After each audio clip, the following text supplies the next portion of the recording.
Assalamualaikum warahmatullahi wabarakatuh. We are from the 18 group. Our member consists of Adinda, Siti, Nuralia, and myself, Azkal, Ibnu, Komara, will present this week material, Feminism in the Muslim or Islamic world. And our group will discuss 19th chapter of Critical Theory book.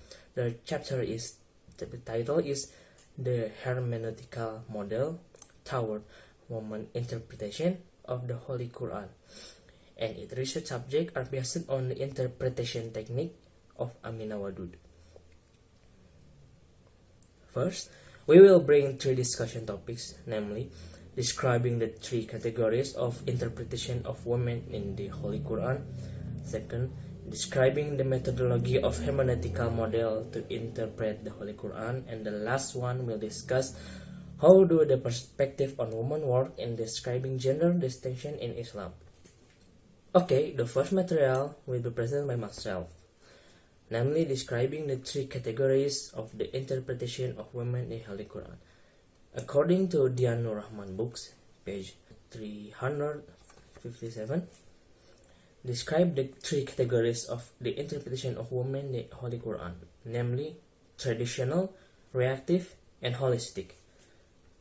First, I'm going to describe the traditional category. The first category is the interpretation of woman in the Quran, which is called traditional, classical, or modern, with certain topics chosen by commentators. This goal can be legal, esoteric, grammatical, rhetorical, or historical. This goal can lead to different interpretation, but one thing those works have in common is their atomistic methodologies. They start poetry by poem in the first chapter and move to the second poem in the first chapter until the end of the book. Few or no attempts have been made to thematically identify the Quran and its own themes and relationships. It is easy to mention the relationship between one poem and another, but this is done unplanned without the application of hermeneutic principle. There are few methodologies for associating Quran ideas, synthetic structure, principle, or similar issue, but what most interests is about traditional interpretation is that they are written exclusively by men. This means that men and men experience are included in the interpretation, while women and their experience are excluded, or the perspective vision women wants or need are interpreted according to men's view, perspective, desire, or needs for women. Eventually, the basic paradigm was established. In contrast, the Quran and the interpretation of the Quran created without direct involvement or expression are examined and evaluated. Their silence at this important stage in the development of Quranic interpretation is not overlooked, but is mistakenly equated with silence of the text itself. And second category is of Quran interpretation is reactive. The category is mainly about the reaction of modern thinkers to a number of obstacles experienced by women, both individually as members of society, which are considered to come from the verse of Quran. There are many women or people in this category who are completely opposite with the Quran or rather Islamic message. They are used the poor status to women in Islamic society as justification for their reaction. This reaction also failed to describe the difference between the interpretation and the verse of the Quran itself. The issues that are often discussed in the method used in the second category often come from the ideas of rational feminists, although the interpreters, namely these modern thinkers, often focus the description on legitimate problems. However, the absence of the comprehensive analysis of the Quran sometimes causes them to defend and justify women in completely unnatural position, arguing that is in line with the position of women in the Quran. The last few but me immersed in an effort to smooth out effective step for the liberation of women, namely showing the relationship between the liberation of women and the main source of Islamic ideology and theology, which is none of other than the Quran itself. And for the last category is holistic. The third category is an interpretation that considers all methods of interpreting the Quran while relating it to various modern social, moral, economic, political issue, including women issue. In this category, Amina Wadud put the issue of women in relation to the entire Quran and its main principle. The interpretation referred to by herself, which contained the experience of women and without the stereotypes that have been made in most men interpretation frameworks. In her analysis, this interpretation will contradict a number of conclusions regarding women's problem that have existed so far. She analyzed the verse of the Quran and his book analyzed the interpretation of the verse. Her treatment of women's problem will be very different from most existing work in similar topics. And in discussion 2 will brought to you by Adinda, Siti, Nuralia. Thank you. Okay, my name is Adinda Siti Nuralia. Now we will describe about the methodology of hermeneutical model to interpret the Holy Quran. In doing her interpretation, Amina Wadud used a model called hermeneutics. And what is hermeneutic? Hermeneutic refers to the theory and practice of interpretation, where it involves an understanding that can be justified. Simply put, you can see on the slide, this method is used to derive conclusion about the meaning of a text. In this context is the first. As taken from Quran and Woman Introduction by Amina Wadud in the Rahman, page 358, a hermeneutical model is considered three aspects of the text in order to support its conclusion. First, the context in which the text is written, in the case of the Quran, in which it was revealed. Second, the grammatical composition of the text, how it says, what it says. And the third, the whole text is well shown or overview.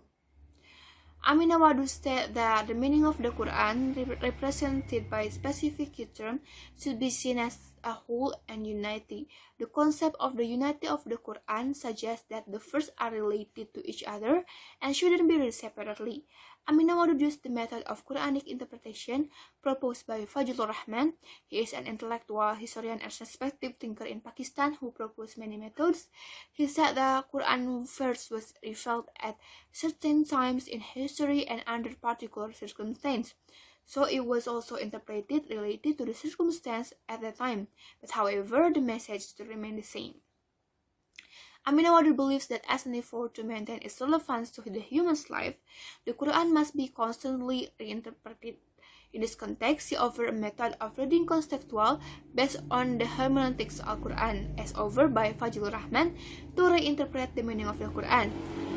All the verses which contains any reference to women separately or together with men were analyzed with the traditional method of tafsir al-Quran bil-Quran, which meant that the interpretation